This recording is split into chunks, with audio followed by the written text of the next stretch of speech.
On this deeply significant occasion of International Women's Day, my heart swells with a profound sense of responsibility, particularly towards the resilient women of Israel who have endured so much.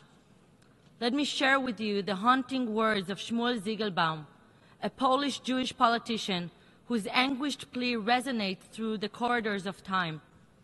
With tears streaming down his face and despair clutching at his heart, he cried out against the deafening silence of the world as millions of innocent lives were snuffed out during the Holocaust. His words cut through the darkness, a piercing reminder of the moral duty we all bear to stand against injustice, no matter how daunting the challenge. He said the following: "The responsibility for the crime of murder of the entire Jewish nation in Poland lies first of all with those who commit it. But indirectly, it also falls on the whole of humanity, on the people of the allied countries and their governments, which until today have not taken any real steps to stop this crime. By passively watching these murders of millions of defenseless children, women and men, they have become complicit." Shmuel wrote these words only a day before he decided to end his life after the shock by the indifference of the public on June 1942. The State of Israel chose life after the Holocaust, which was an unprecedented genocide. Israel rose from the ashes of unimaginable horror, a beacon of hope in a world stained by darkness. Yet behind of the facade of resilience lies a deep well of pain and suffering endured by Israeli and Jewish women. Since October 7, they have faced the unimaginable: violence, brutality, murder, rape, mutilation, and unspeakable acts of cruelty inflicted upon them, simply because of who they are: Israelis, Jews. They have witnessed the brutal slaughter of their loved ones, the burning of innocent babies, and the butchering of their parents. Some have been fortunate enough to escape with their lives, only to face further brutality, including beatings, rape, and the harrowing ordeal of being taken captive by monstrous forces into the depths of hellish tunnels. As a proud Jewish woman and Minister for Social Equality and the Status of Women of Israel, my heart aches as I question the world.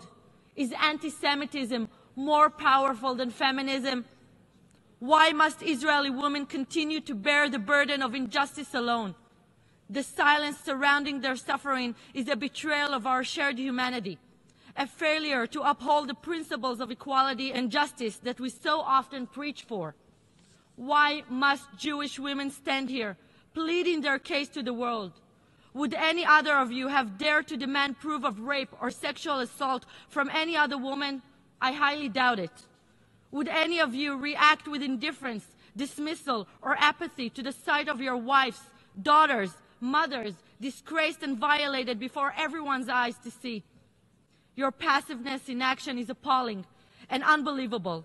Yet your proactive efforts to deny the sexual violence inflicted upon Israeli and Jewish women over the past 5 months, while turning a blind eye to the suffering of our hostages, constitute a grave offense. By doing so, you legitimize rape. You legitimize sexual assault. You legitimize keeping our hostages in hell. The recent statements by perverted UNRWA officials glorifying the killing and abduction of Israeli women by referring to them as horses are especially infuriating and cannot and should not be ignored. Bear in mind, the blood shed by our daughters holds no distinction from that of your own daughters. None of us, even the most hypocritical ones, cannot ignore these atrocities. I call on the world, the UN, human rights organizations, and women advocates that are so important on this special day. End this shame. End it. History will judge those who remain silent. Therefore, on this special occasion, on this day, I say, never again.